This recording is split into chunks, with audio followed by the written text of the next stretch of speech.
Hi, it's Braden, guys. Today we're going to be making some ginger honey lemon cough drops because of COVID-19.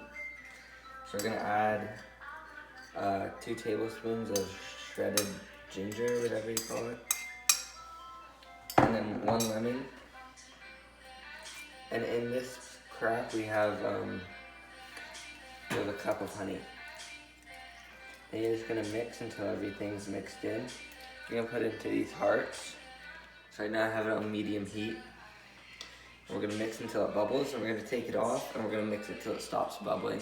Then we're going to put it to 350 degrees with our candy thermometer thing, and then we're going to put them in those little hearts. So you see how it's bubbling now? We're going to put this in it.